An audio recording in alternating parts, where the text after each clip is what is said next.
Oh yeah, Christina in the house. You guys, this is gonna be a really awesome thing because every time that I get to speak with Christina throughout her entire book process, it's been an absolute joy. It's been an absolute pleasure. And now that her book's out, everybody is just loving it. People at the highest levels are talking about it. People at the lowest levels are talking about it. Everybody's talking about it. And so I want to bring my friend and new best-selling author, Kristina Hudson, to the show. What's up? Oh, thank you so much, Jake. That means a lot. Of course, of course. So let's just jump straight into it. All right. Right. You're a best-selling author. Your book hot off the press. It's we're in the middle of the launch week. You're feeling awesome. You're feeling excited. Walk me through this. What is the book? What is it about? Let's kick off with a bang. Yeah, amazing. It's been such an incredible week. So the book is called Rise Up and Thrive: How to Break Cycles of Toxic and Traumatic Relationships to Create Healthy Love. And let's do a little backstory here Mm, because your book is really powerful. Your book also comes with a lot of emotion, healing, and experience and trauma. yeah. What drove you to writing this book, and why did you feel that now was the time to actually do it? Mm, that's a loaded question there, Jake. Um, what drove me to write this book was really knowing through my own experience how alone I felt in the trauma I had experienced. And if I had known that other women had one experienced maybe something similar, I wasn't expecting anybody to have gone through the same thing as me, but to be able to see somebody who's succeeding who experienced trauma. And that was something really important that I didn't feel enough of. It was just such an isolating experience. And I think to your second part of the question of why now, it had been on my heart for a very, very, very long time. My grandma ended up asking me last year, so when are you going to write a book already? And she was a high school English teacher, and I ended up signing with you actually at Black Friday, and she passed in January. And I just felt like it was such a part of my legacy to leave, to be able to not only let other women know that they were not alone, but then to carry this strength that my grandmother gave me and to show women what was possible after trauma. That's powerful. Now, your background is in the world of helping people. And for everyone that's listening to, because I think we all have experienced some level of trauma, some level of, you know, difference, challenges, however people want to define it. How do you, through your career and in the book, really define trauma and how people can understand it for the sake of the conversation that we're about to have? Yeah, thank you. I think what I kept coming back to over and over was trauma is not about the event, it's about the way we experience an event. So it's really more about the emotional tie that we have to an event. And I think sometimes that maybe waters down experiences, but it also, I think, helps us understand that two people can experience the same event and come away very differently. Mm, that is a great way of looking at it, right? I was actually literally just reading a post on social media about this, about how people are experiencing, especially people of the Jewish faith, how people are experiencing what happened recently. I'm part of the Jewish faith, and it was really interesting because there's differing opinions on the same event. And someone was talking about how when you talk about the same topic, someone might feel like it's just a regular old conversation, right? Because of how it's impacted them or because of their background or whatever it is. But for the other person, it's creating a whirlwind of emotion. They're wanting to go into their shell. It is so much deeper than how you feel about it. And so as you talk about this, it makes so much sense. And so I'd love to ask you is like, and we're going to dig deep into your whole book process and everything that came with it. But like, ultimately your book is about rising up and thriving, right? How to break these cycles and create healthy love. And if you have experienced trauma, or if you experienced it and experienced situations defined how you just did, what are the ways that we can actually find this love? What are the ways that we can love ourselves again, and others after experience a traumatic event? Mm-hmm. Ooh. And so not only am I saying that we all experience trauma differently, the reason we experience trauma differently has so many different factors at Yep. play as well. It comes into, how were you raised?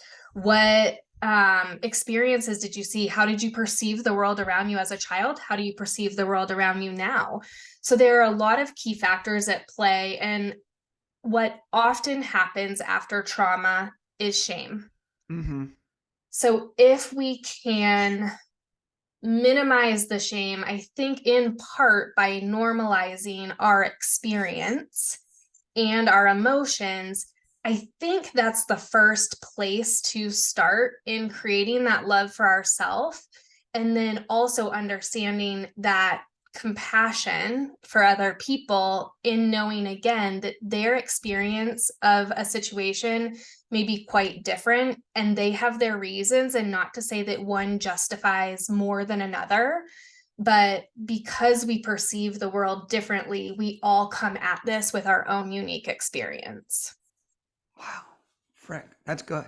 That's good. Come on now, go buy the book. That's what we're talking about here. All right. So talk to me about this. All right.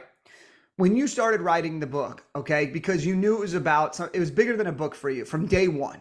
You had committed. It was part of your legacy, your family's legacy.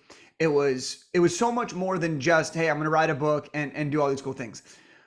But what were some of your personal concerns or doubts before you made the decision to do it? And then once you made the decision, that you thought might have gotten in your way of being able to actually write a really great book? Hmm. Oh, ego is probably one of the biggest that gets in the way.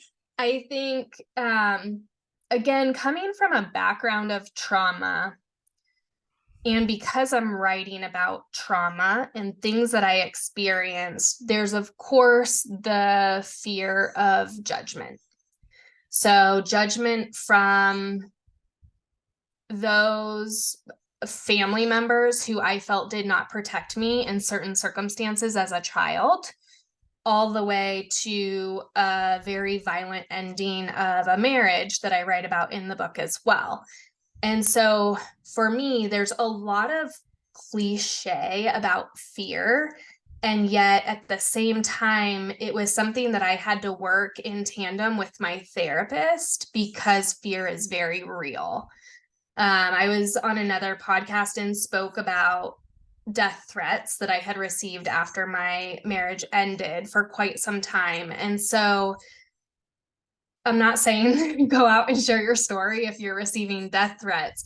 For me, it became, again, as you're saying, something so much bigger than me just sharing my story. And I'm also very much a believer of sharing from the space of a scar and not the wound. Mm-hmm. And so I'm not sharing this in the midst of my pain. I'm sharing this as a perspective looking back on, how did I get through that? And I want to help another person get through that.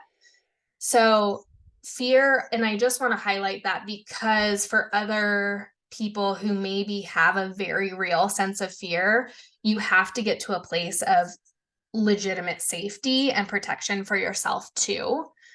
Um, I will say another big obstacle that happened for me throughout the process was, I want to say I walked away from our workshop with an outline, and I was so proud of myself with this outline, and started working on the book. And I think I got to my self edit phase of the book and I realized I was not happy with what I had. I, to that point, had created very much a how to, these are the steps to follow, but there was no personal connection in there. There was no story in there. There was nothing really connecting me to a reader. And I felt like that would be such an injustice and, a disservice to the reader by just throwing a manual at them and not really allowing them to come along on the journey with me to truly see how I was able to implement it so that they could believe they could too. Yeah, I think that's such a great thing that you realized, and that's why there's so many elements to this process, right? Mhm. And we're big believers, and you know that I'm a big believer in like get that shitty rough draft done, like get it all out there because it would have been very hard for you in that self-editing stage to have recognized all of that if you hadn't already written that first round of what the book is. Because there was a lot of great stuff in there, but the self-edit made you realize, oh, I am missing this connection piece. Mhm. And once you recognize that, you were able to easily just fill in the blanks and add those elements, which something really cool to see throughout your process. Now, as you went through it, right? Let's skip ahead here, okay? You freaking launched this thing. All right. Like I know we were talking and you had some events coming up and we were talking about all these different strategies and all these things. Like, first of all, how do you feel? Because your book is a very personal book, right? Mhm. Your book talks about a very, very serious topic, right? Yeah. How do you feel now that the book is actually out there in the world? Yeah. I am on a roller coaster of emotions and I feel excited. I feel vulnerable. I mean, it's the whole span of emotions. And I had a couple people come back to me and say, well, aren't you scared? And on all different levels, right? Like this legitimate fear. And then also of family members reading this, and again, my book was not to go out there and bash anybody. My book was really just to paint the picture of my experience so that people know that our future is not defined by our past.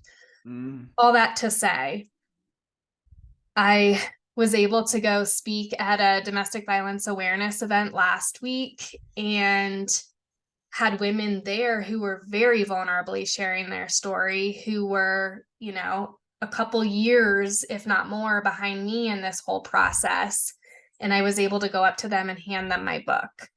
And that felt so empowering because I was essentially handing them something that can minimize the suffering that I went through for them in their journey. And then the messages I've been getting this week too have just been out of this world. That's freaking awesome. Like that is so cool to hear because I mean, people need it. Yeah. People need what you have to say. It's good. It's great. Not that you've had to go through that, but it's great that you're able to share that.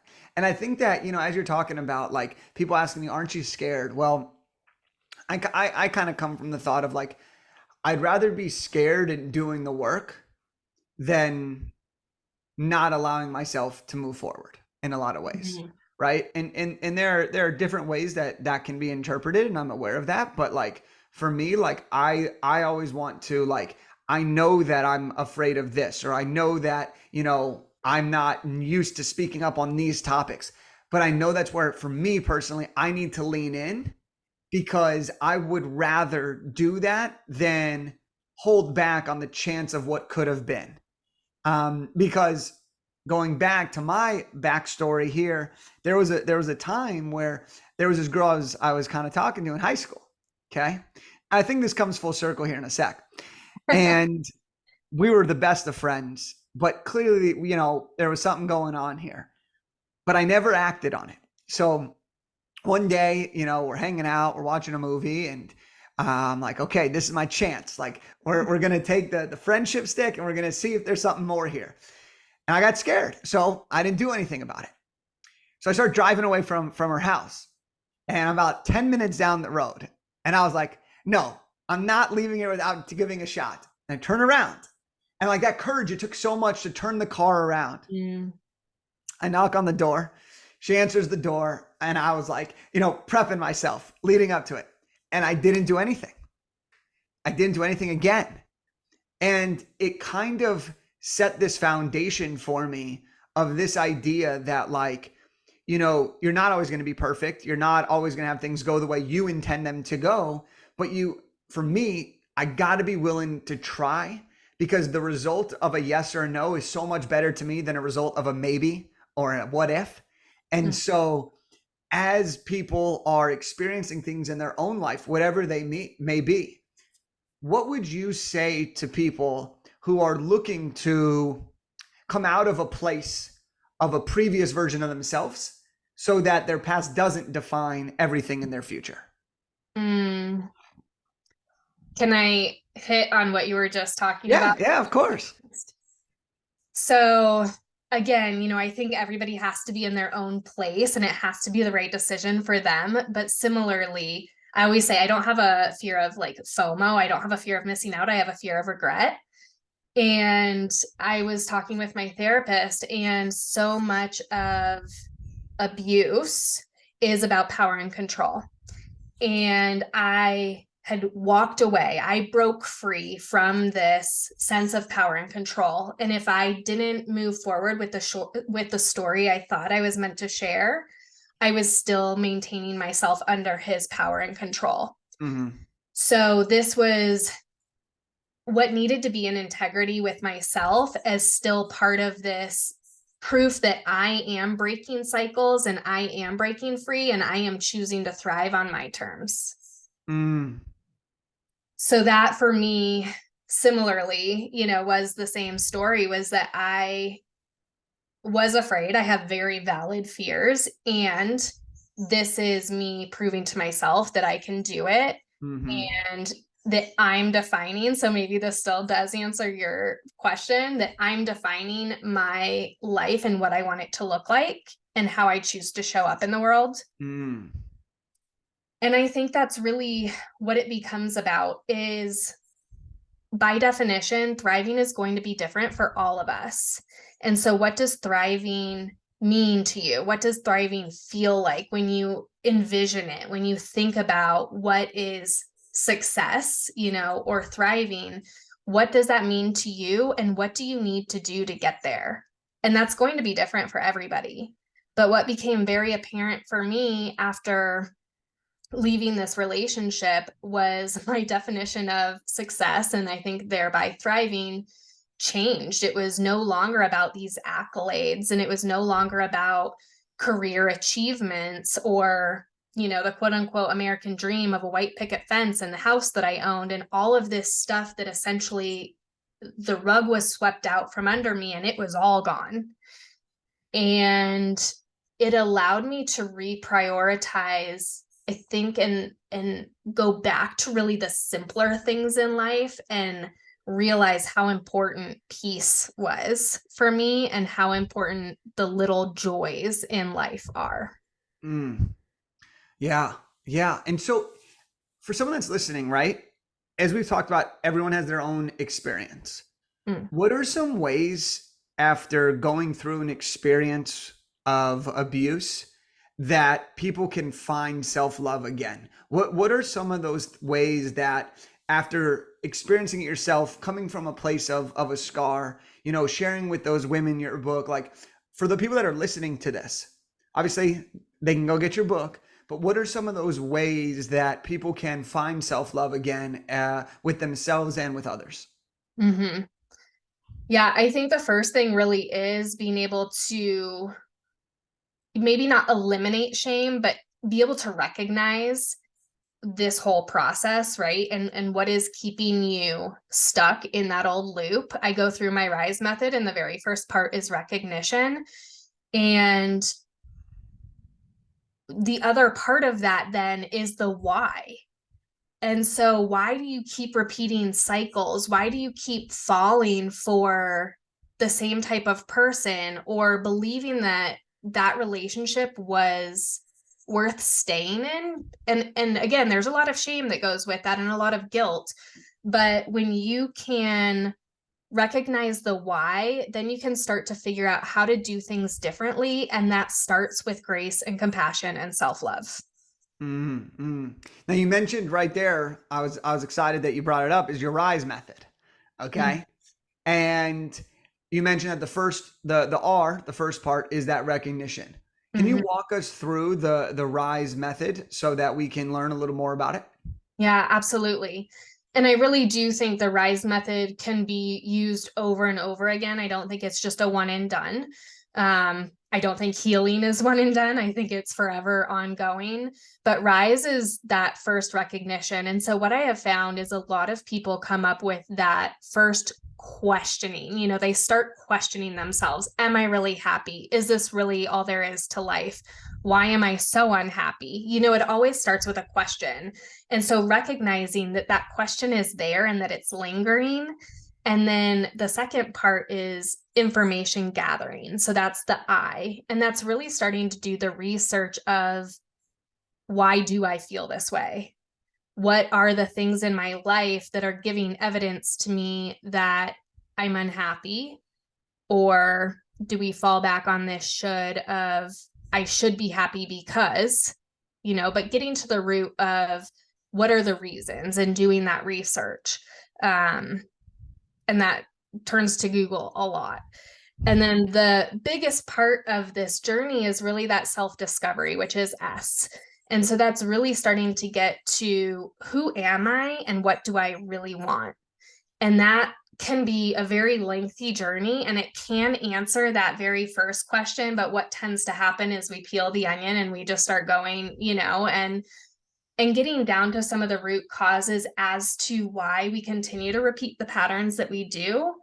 And then how do we choose to break those? And a lot of times that's with boundary setting, that's with self compassion, self love, understanding that these emotions are natural and okay, and then finding that community support. And the last piece is E, which is embodiment. So it's really integrating everything that you've learned from those first three pieces and showing up as the new version of you. Who do you really want to be? And how do you want to put these lessons learned to use so that you really can create that life in which you thrive? That's a really great thing. Now, you have recognition, information gathering, self-discovery, embodiment. And each one leads to the next one, leads to the next one as you go through this. When people are reading your book, what is, because healing is different for everybody and it takes a different amount of time for everyone. And like you said, it's not a one and done type of thing. Is there any, like, for the people that are like, okay, I want to learn this. I need to go through this. I have some things that I can work on. I want to experience everything you're talking about. Is there a time frame, or is there a way to, like, know when you're ready for the next phase? Mm, there's no time frame, and I do think that can catch people off guard too. With healing, we want there to be this end zone, you know, where it's like, oh, that's where I'm going, you know, and sometimes I do like the idea of a false carrot because that does lead to some motivation. Um, but I think you don't want to stay in the recognition too long. You do want to be able to take some responsibility and say, let me back up a little bit. There are some people who are satisfied with the recognition of, I don't like where I'm at and I'm not willing to do anything about it. And that's okay. When you decide that you are willing to do something about it, I think the information gathering comes very naturally because you're trying to find answers. Mm. So I think that piece comes very naturally. And then I think that does lend itself again naturally into the next phase. It's like this, it's very much a personal growth journey. And it's like, okay, so I have this information, now what? And you have that desire to learn more, to start trial and error of the different modalities. Or, you know, we hear so much even on social media. And so it's, does shadow work help for you? Does inner child healing, does that speak to you? It's starting to find those things that do speak to you And when you come up against a block or you feel like it's too heavy to handle on your own, I think that's the time when you really need to reach out for professional support. Mm. Do you mentioned that, throughout this whole process that people are going to naturally lend itself to the next thing. You've mentioned that success for you has changed as you've changed.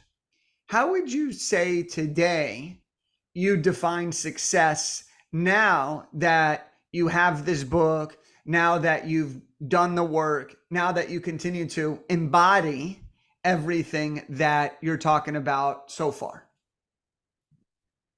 Yeah, I really think I have some key components, and it's then measuring everything as to whether or not it's in alignment with that. And so they're really kind of more or less my core values.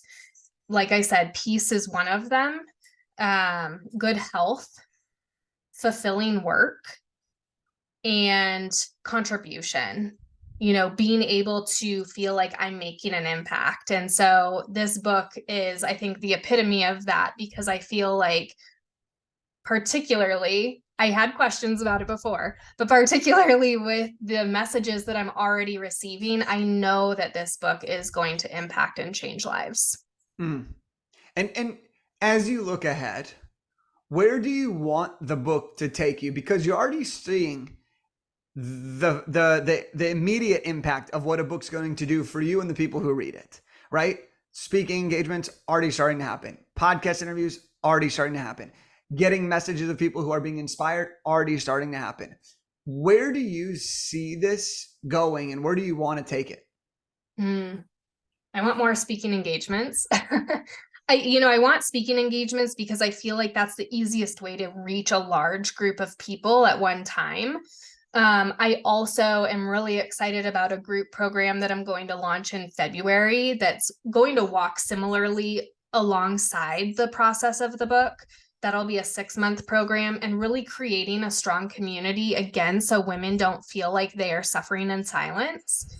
And I have visions of some really big future goals. And one is to be able to speak to the teenage girl, because if I could speak to myself, and I write about this a little bit in the book, I started going to therapy when I was 3. I thought I got that covered. I've been in therapy, no problems, I'm good. And what I didn't realize was going and talking about my problems is very different than learning how to change the way I approach life. Hmm. And if I can intervene in another young woman's life before she starts finding herself in relationships where she's repeating the patterns that she saw because she never saw a healthy relationship, that ultimately is going to change lives. And not only that woman's life, not only that man's life, but the children that come from that too. So I think that's one of them. The other is I keep talking about this healing house and just being able to provide a true retreat space so that people, women and their children in particular, can get to safety and regulate their nervous system so that they truly can begin that journey of healing. Let's freaking go. Let's freaking go. Okay, now I love all this. Like, do you feel that now that the book is out, now that you've written the book, now that you've started to see what's possible, it's allowing you to think even bigger? It's allowing you to start to see some maybe of these dreams become a little bit closer to reality than they previously were? Absolutely. Yeah, I don't think the dreams have changed one bit, but the possibility of the dream coming true it's now possible in my mind. Fuck, that's incredible. Now, I know that as we get ready to wrap up here, I know that, you came to one of our events, and while you were there, you got to meet my parents. Mm. Now, my mom, and you guys have bonded over trauma and different things that is in your line of work. And I know she was just asking, how's Kristina doing? How's Kristina doing?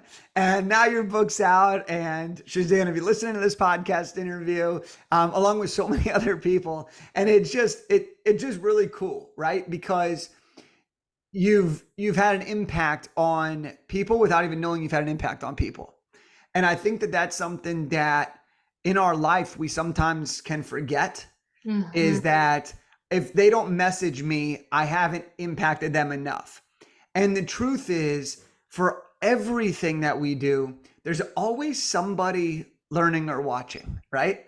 There's always somebody that you're inspiring or impacting, whether it's the fear of regret, the fear of judgment, the fear of whatever. You're already doing the thing. You just have to allow yourself to continue to do the thing. And your book is going to impact so many lives. I'm so excited for you to begin this adventure. And how do we get the book? Where can people go to support you, buy the book, get more information about you, your future program, all that stuff? Awesome. Thank you. Yep. The book's on Amazon, so it's available in both the ebook version as well as the paperback. It is Rise Up and Thrive. So you do want to type in that full title for it to pop up. I'm most active on Instagram, and my handle is Rise with Kristina. I do also have a podcast called Rise Up Thriving, where I open the platform to other women to share about their experiences of overcoming trauma so that we can really create the message of hope, but so that women can also bring their stories that are very different from mine, so that we're not, again, allowing other women to suffer in silence.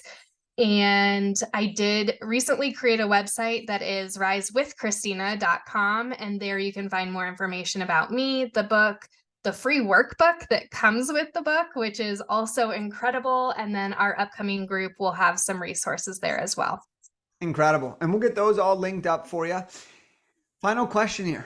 Final question here. You're the author of Rise Up and Thrive. For anybody that has been looking for support, for help, for guidance, for a message, for inspiration, what does Rise Up and Thrive mean to you? I said it before, and I say it with every single podcast recording, that I want everyone to know that no matter what your past circumstances were, you have the ability and the responsibility to define your future. There we go. I love that. I love that. I mean, I think that's so important. I think that, and this is something that I've said related to books on that topic, is like, if you know you can help somebody, it's your responsibility to get your message to that person. It doesn't matter how many books are on trauma. It doesn't matter how many books are on love, how many books are on relationships, healing, etc. You have a message, and your message deserves to be heard. And frick, I'm so proud of you. I'm so excited for you. And for everyone that's listening, grab a copy of Kristina's book and get it on Amazon. Rise Up and Thrive. Make sure to stay alert. She's always got great stuff going on. And if you enjoyed this, let her know. All right. She's building a great community for a lot of amazing people. So with that being said, Kristina, thank you for being on the show. And to everyone who listened, I appreciate you. Thank you for your time, your energy, and your attention. And I'll see you on the next one.